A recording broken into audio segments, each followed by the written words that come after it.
Hey guys, Jeremy here with Simple Little Life. Today we're going to take a look at sharpening with water stones.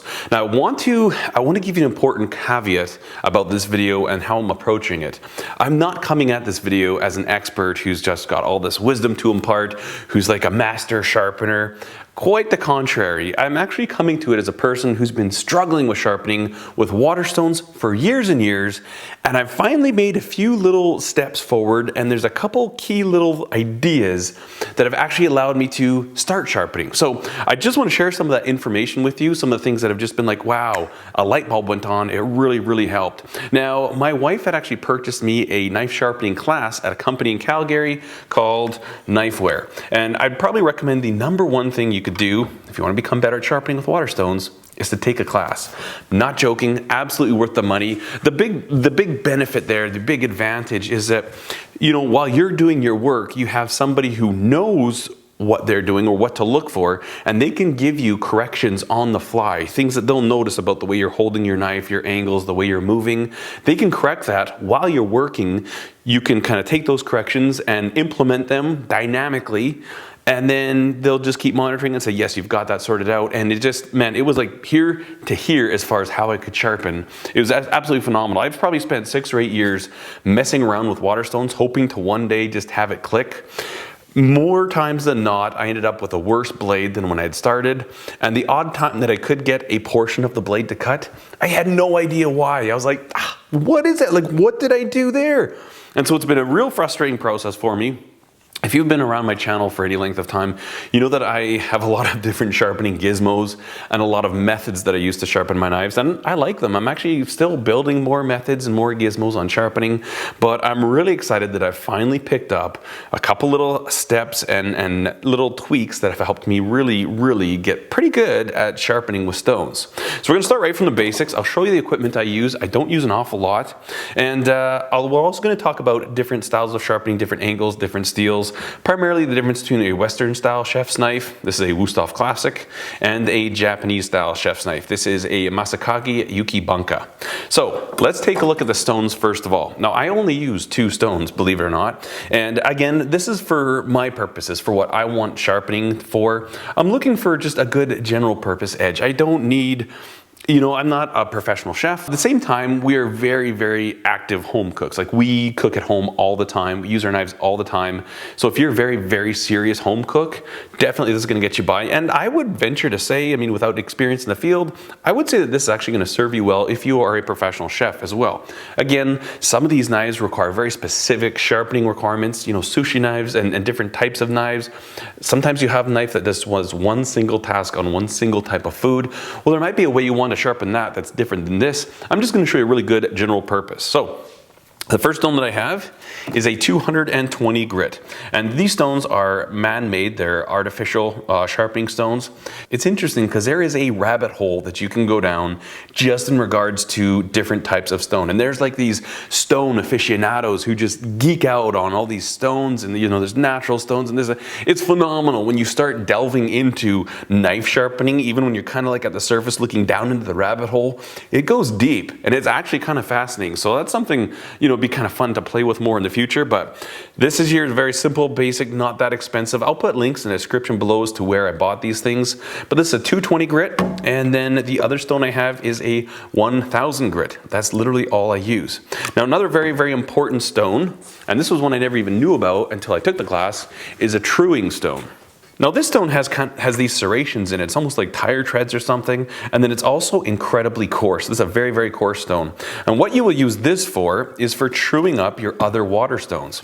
So as you're sharpening, I mean, typically you're not sharpening on the entire surface of the stone, right? I mean, when we're sharpening, usually it's from about here to here. So you end up getting dishing. And then also the fact that, you know, it's kind of uneven, the pressure and stuff. After I sharpen about 4 or 5 knives on this stone, I can actually see this surface dished out a little bit. So what I'll do is I'll take this stone right here and I will simply run it forward and backwards, flattening it all out again. And when we get set up in sharpening, I'll show you exactly how I do it. But essentially I want to go back and forth in nice flat motions, and I want this to go about halfway off on this side, and then I'll bring it to about halfway off on this side. So I don't want to come over here where it could be like, you know, making it worse. Want to keep it nice and flat, and I use this thing every time I sharpen. When I'm done sharpening, I'll go over it with this, and then I'll put my stones away. That way I know that I've left them nice and flat, and that next time I need to sharpen a knife, I can just grab these and go. And then when I'm all done, clean it up with this. Works great. Even my 1000 grit stone gets treated with this every single time I use it. So this is definitely handy and something you're going to want to get. Also, one little pro tip here. When you get a lot of these stones, a lot of times they have very sharp edges, and those can be a way that you can cut yourself. Very often people will cut themselves sharpening, not on the blade itself, but on the hard corners of their stones. So when you buy these stones, one thing I strongly recommend you doing, you take your truing block, take the back side of it, and just hit it like this. And it only takes a few passes. Boom, I've taken off that hard 90-degree edge. I've got a 45, much less likely to cut myself. And as you're using it, I mean, you're gonna be wearing this stone down, that 45 is gonna disappear. You're gonna end up again with a hard 90 degrees. And you think of it, if you're going like this and you accidentally bang your finger on there, I mean, that's gonna hurt. You can cut yourself on there. So keep that in mind. That is part of like routine maintenance of a stone. Another accessory that I bought that I really find quite handy is a stone holder. And this is a stone holder. It's just 2 rods. This side's threaded. It's got these rubber spacers, and then these can kind of come in and you'll clamp the stone. That's good for a couple things. First of all, if you're using a stone like this just flat on a table, depending on where you're working, there's not a lot of clearance there. For me personally, if I'm using this on a table, on a countertop or something, I'm gonna bang my knuckles, and my knuckles are gonna get in the way. So if I put the stone on this thing, it gives me just enough of a lift that I've got clearance for my hands, and it's not gonna be distracting me while I'm sharpening. I can focus on what's happening with the edge, you know, what my hands are doing in other places that I'm sharpening, and not worry about my knuckles hitting the counter. Really makes a big difference. And then in my instance, I like to sharpen over a container like this. I've got these grooves here that kind of help support it. So I can tighten this up. And if you're working on the countertop or something like that, this rubber is kind of anti-skid, right? So it'll help it stay put. As soon as you're sharpening, your stone doesn't move around. But in this application, I set it right here, and these little ridges help keep the stone located right on the edge of this little container. Now, this container is something I picked up. This is a Cambro. I'll put the model number because it's actually a really ideal one. I picked this up at a local kitchen supply store, and this is like a commercial grade food storage container. It's got really nice gasketing all around the edge there. Actually, my wife wanted it when I asked her to pick it up. She's like, I hope this doesn't work for your sharpening because I want this. Just imagine how handy that would be for like marinating chicken in or something like that. Really nice.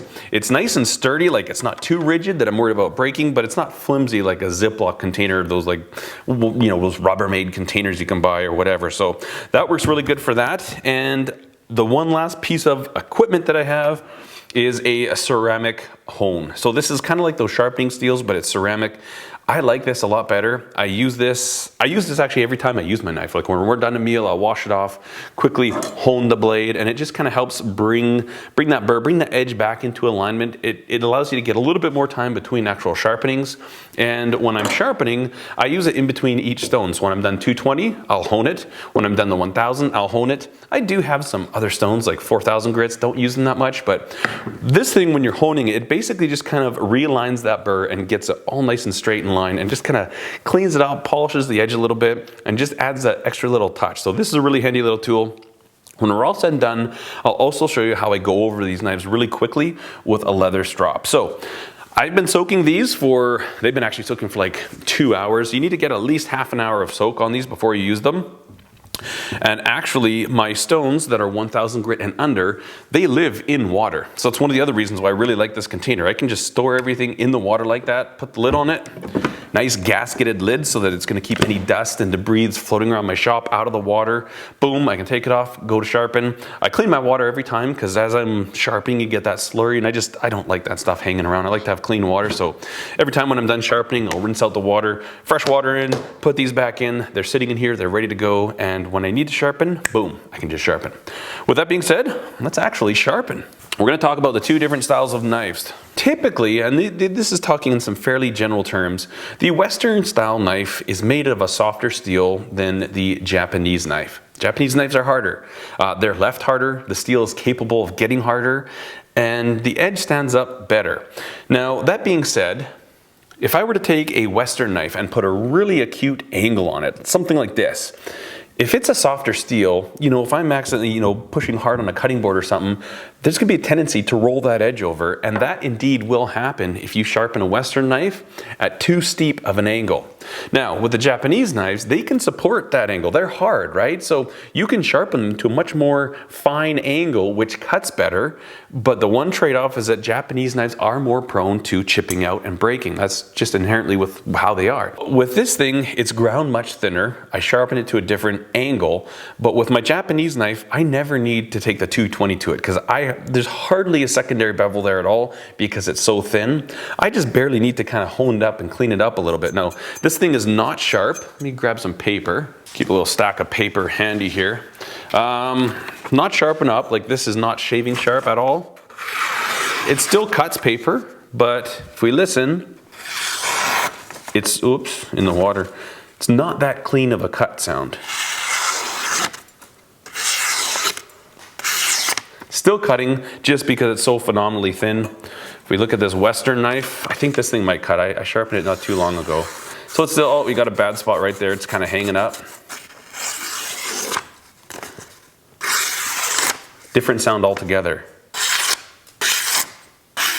But this could use a treatment as well. This isn't super, super sharp. And we'll sharpen these things up and see if we can tell the difference. When I'm sharpening my Western style chef's knife, I'm gonna put a different angle. Typically these Western knives have about 20 to 22 degree, 23 degree angle on them. The Japanese knives typically are sharpened at 15 to about 17 degrees. Again, there's different personal preferences, and even for the specific uses of knives, you can change that.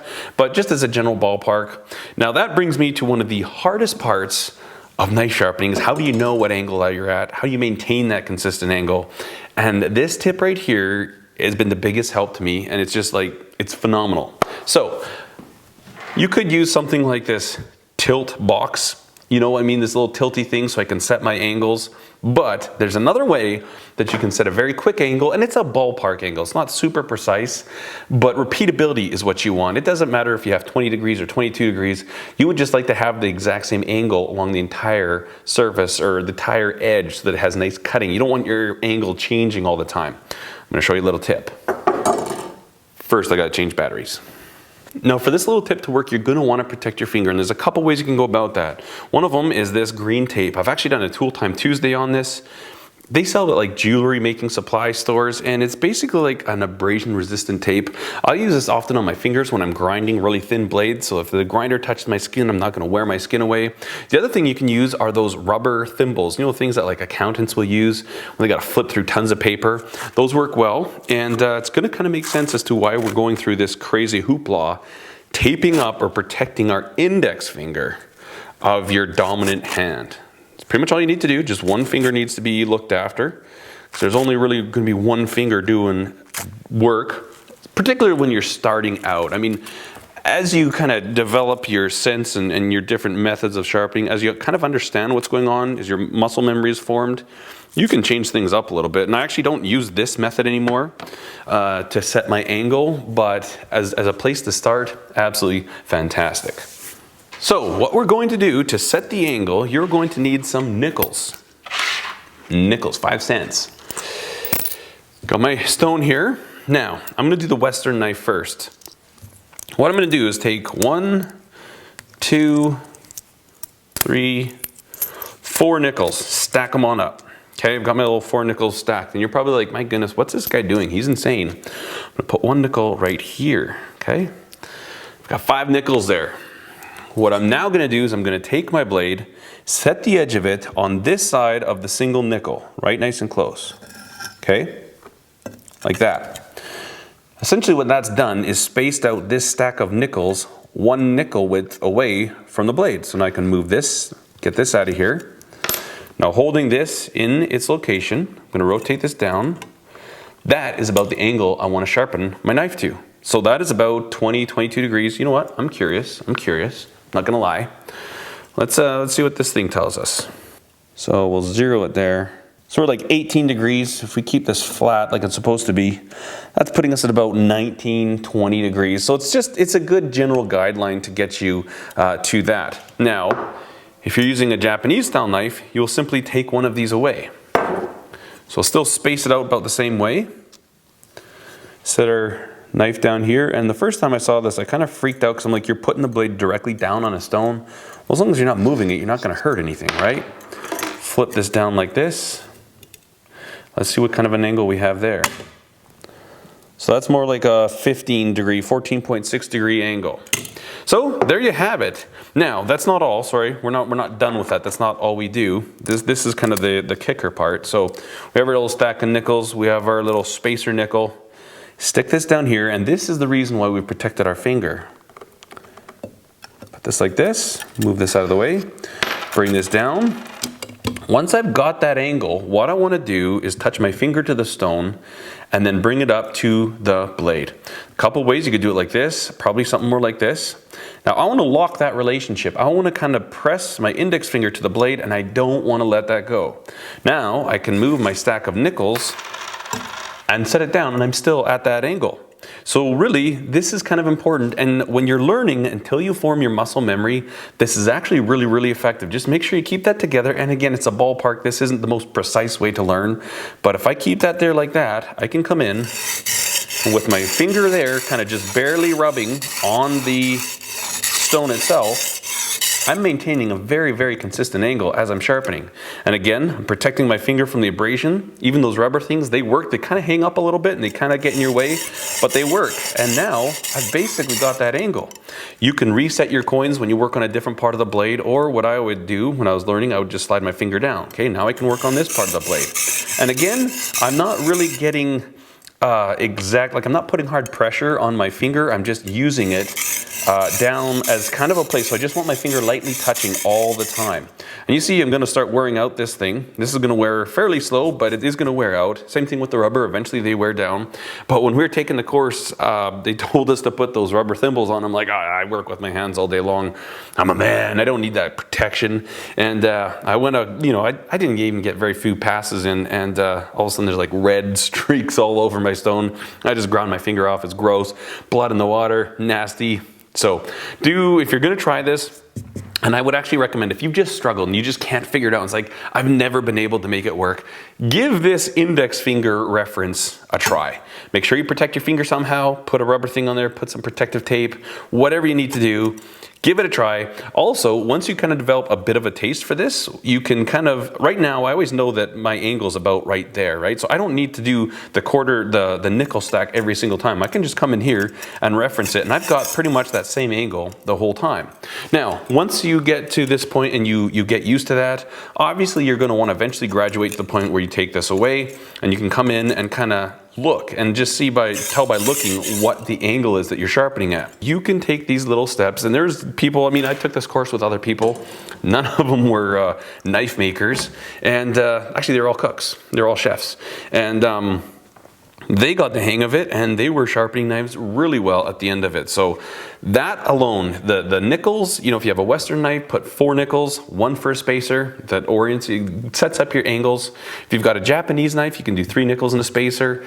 And I found that has just made such a huge difference. So we're gonna go ahead and just get cracking on sharpening. So I'm gonna show you how I go about doing this. So I've got my stone nice and wet. Come in here. Now, when you're first starting, what you want to do is practice working on one section at a time. So don't worry so much about having strokes that are the entire blade length. What you can do is come in here, set your angle, and worry about just forward and back motions, because it's easier to control the blade when you're just going forwards and backwards rather than this. This adds a whole nother element to movement, and it's kind of harder to keep that angle consistent. So to start out, there's nothing wrong with just picking a section of the blade, working on it, doing 10, 20, 30 strokes. Just keep track of them as best as you can, because when we move over to here, we want to do roughly the same number of strokes. That way we'll end up with as even of an edge as possible. And again, once you've got that feel of what that angle's like, you can certainly start moving it around a bit more too, right? And getting in here like this. And I think it was that initial concept of this angle and knowing what it's supposed to look like. I think my problem before, a lot of times, I was at sharpening like this. I'd see people sharpening, and so I'd like, okay, put it on the flat and then lift it like this. I was putting my Western knife to, 10, 8 degrees. And the problem is you're not actually sharpening to the edge there. So let's go ahead. I'm gonna start working on this. What we'll wanna do is go ahead and take material away, put a bevel in there until we feel a burr or see a burr. Now, if I'm sharpening on this side, the burr is always going to form on the other side. And the way that you'll feel it is you just kind of move your fingers up like this, and you'll feel a little bit of a catch. I usually do this.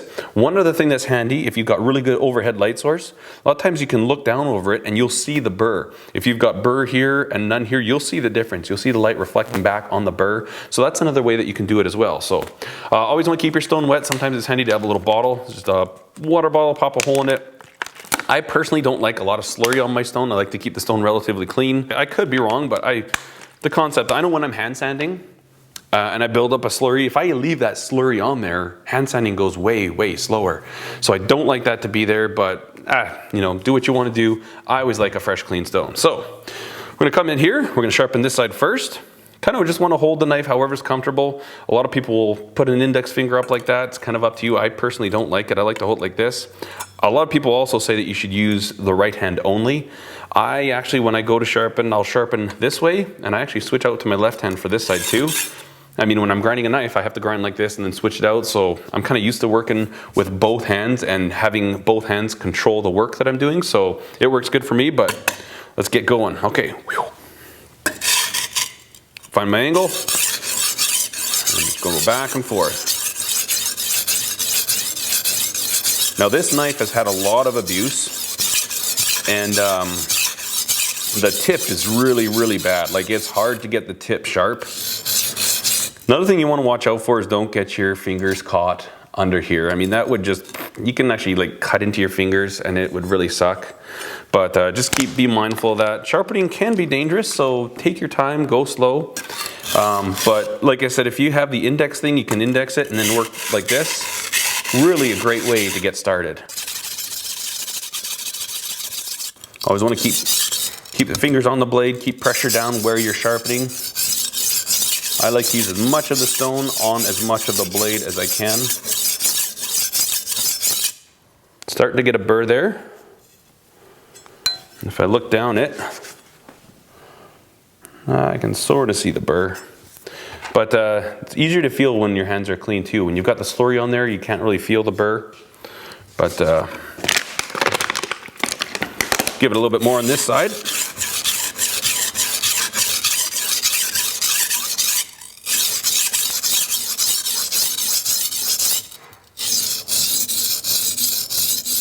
And don't be afraid if you really need to work just that tip as well.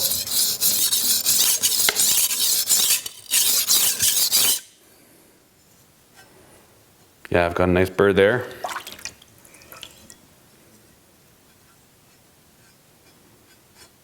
It's good. A little bit more on the tip.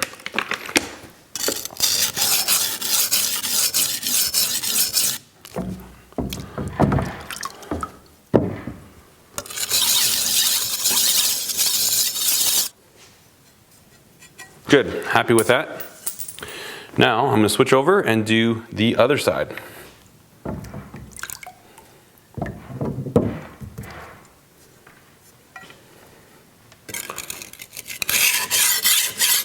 Now it's a little bit more awkward. You always have a stronger side than the other, so I always feel a little bit different when I'm doing on this side, and I don't think I get as even of a bevel, but it's still, I mean, I can't really tell when I do my paper cut test, so just be aware of that. It might feel really weird when you switch over. You can always just do it like this now too, right? If you want. In fact, that might be a better way.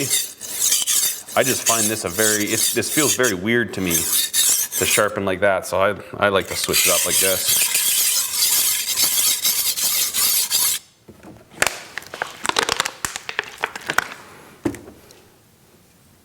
Have a look, make sure your bevel's coming nice and even, and I've already pulled a burr on this side too. I'm going to sharpen a little bit more so I have about as much material removal on both sides.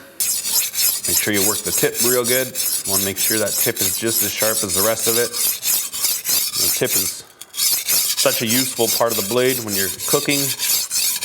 The tip of the knife like this is what allows you to take a big knife like this and use it for almost anything that you need to do in the kitchen. Not that it's going to be the best, but it can do all those things because you can do real fine slicing and you know, cutting fine intricate stuff with the tip, and you can do bigger chopping with the main part. So always want to make sure you focus on getting your tip. See, I've seen people will sharpen their knives and call them good. They'll get the main body of the blade really sharp, but they'll forget the tip. Focus on your tip. Your tip needs attention too. Okay, we have a nice burr there. I'm happy with that the whole way along. Now I'm going to do, since I'm not going to be using this on my Japanese knife, I'm going to just go ahead and true this. So I'll show you how we can true up a stone. I like to get as much of that slurry off there as I can. Get this a little bit damp. So we're just going to take our stone here and just nice, even, consistent strokes, flatten this out. The key here, you want to think about keeping it flat to the stone. Doesn't need a whole lot. It's not like you need to just go to town, go crazy on it, but you know, if you've done 4 or 5 knives, this one may or may not have needed it. Just out of habit, again, I like to make sure to flatten my stone every time I use it. Now it's nice and flat and true. And again, if you see dishing in there, one of the gentlemen, he was a chef that was in the course, he had a stone and he just hadn't trued it for a long time. And he pulled it out and man, it was like crazy, you know? So these little dressing stones work absolutely fantastic. And I think they're definitely a necessity if you're gonna get into this type of sharpening. So we'll set this in our water. Bring out our 1000 grit stone. Oh, one thing I do between every single one, take my ceramic honing rod and I go, you want to locate about the exact same angle that you had before. So we want about 25 degrees. And I do about, I don't know, 3 or 4 on each side. And that just kind of lines up that burr and gets it kind of lined up on in the center of the blade. Now we'll move on. Exact same thing as before, but we're just using a finer stone.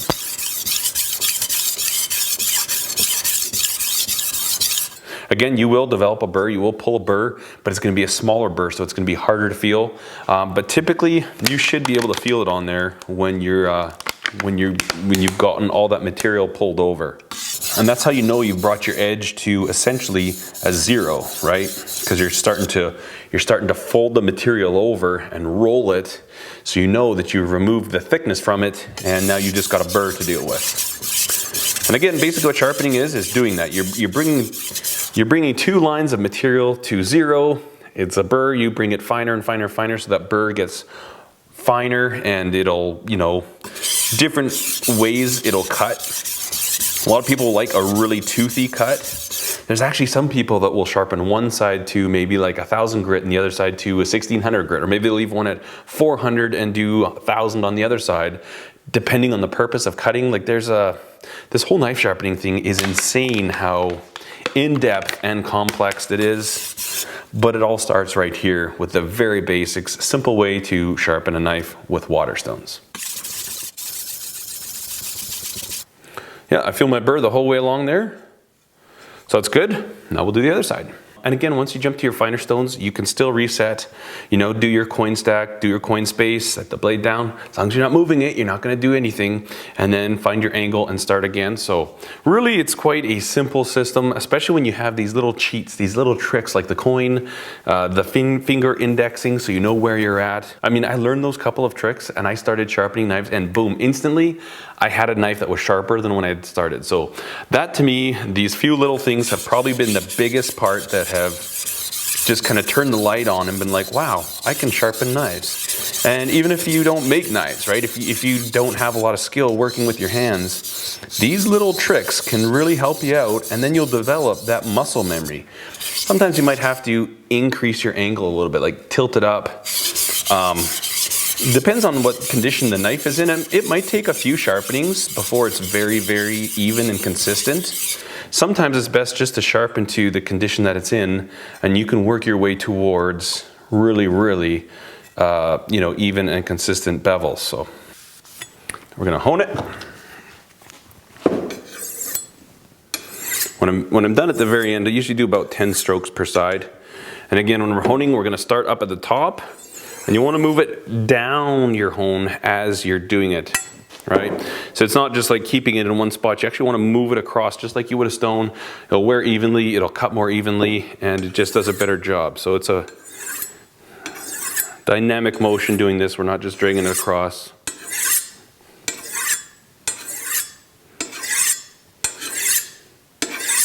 Now, the way I finish my knives is with a leather strop, and this just gives it that extra little bit of I picked this one up at Lee Valley. Essentially this is a piece of like untanned or veg tanned leather, basically just raw leather glued to a stick. Flatter the better, obviously, and then a little green compound on there. And what I'll do to strop is very, very similar to sharpening. I'll just simply grab it here and move across the entire length of the blade. Come to this side, move across.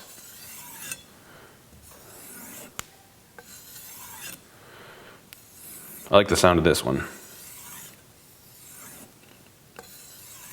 Obviously be careful. Sharpening is always dangerous. You're basically, you know, taking a pointy thing and making it sharp. Okay, so let's see if we've made any improvements or not. Take your little piece of paper. Oh yes, that's cutting much better. Cuts right to the tip, never did before. And it's just got a cleaner sound to it.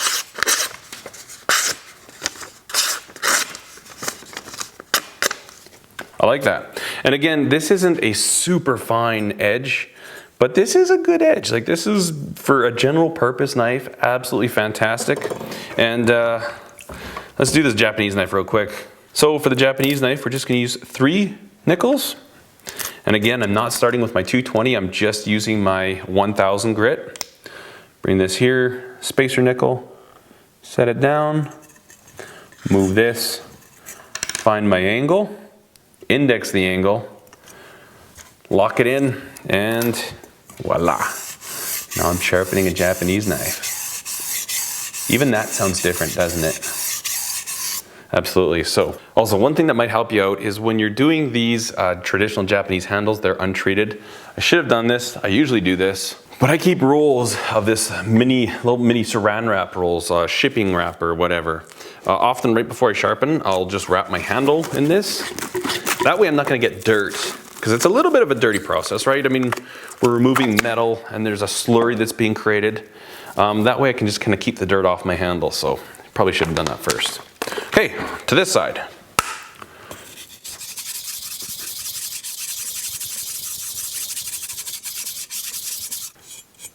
Yeah, it's pretty much done. Gonna get a few more cleanup passes.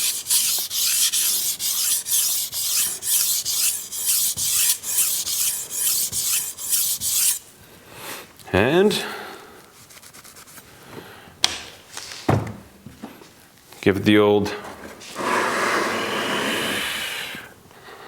hone with our ceramic rod.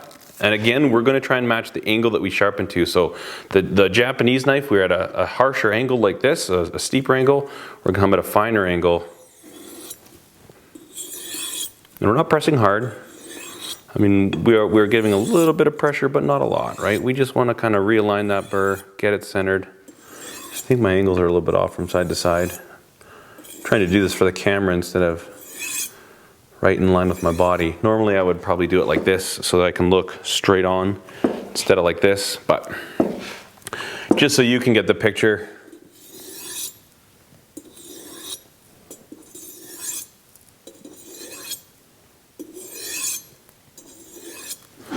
And again, take our leather strop and we're going to strop this one as well. Again, pretty much just kind of match the angle that we sharpened at.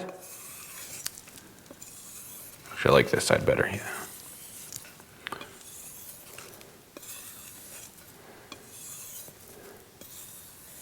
Such a different feeling with some of these knives. This is an incredibly thin knife, very light. And it's funny when you just sharpen something like that Wüsthof and then you go to something like this, it's like, whoo! Different worlds altogether.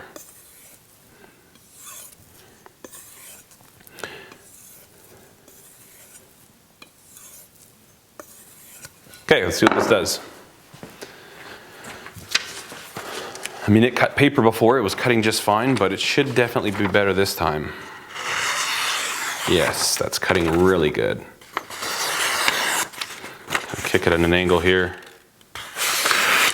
That's good. Let's try some phone book paper. That's like the primo test. Telephone paper, as thin as can be, right? Thinner than newsprint.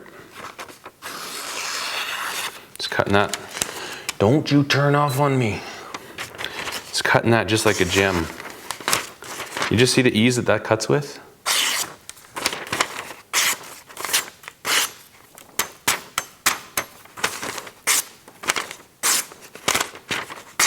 Even the wet parts, there's part of this that's wet. It's a good thing to do because then all this paper can sop up the water.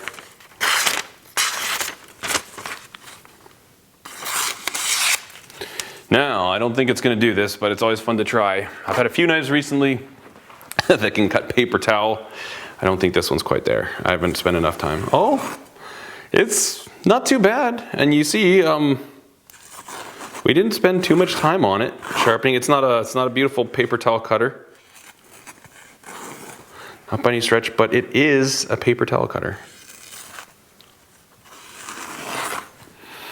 There we go. Well guys, there we have it. That is the very fundamentals to sharpening. And again, don't be distracted with me going full strokes like this. Start small. If this is something you've never done before, if you've really struggled with it, when I took the course, when I started, I literally did one section of the blade at a time. I went really slow. It probably took me half an hour to do one side.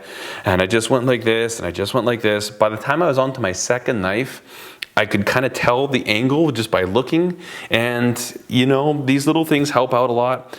I myself, you know, 3 months ago, I honestly thought that sharpening with water stones was like something I would never do. I was wondering if it was some weird conspiracy that doesn't really happen.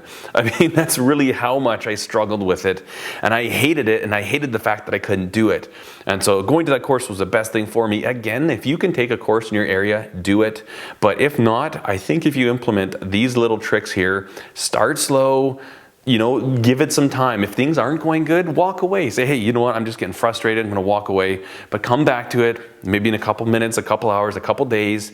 Keep going. And once it clicks, it'll all of a sudden click. And next thing you know, you'll be sharpening your knives, hair popping sharp. Not that much of an investment. I think I paid $117 for all my accoutrements that I have here. So for 117 bucks, it gets you into sharpening. These are gonna last me for years and years and years. I can sharpen our knives for years, and it's gonna pay for itself in no time at all.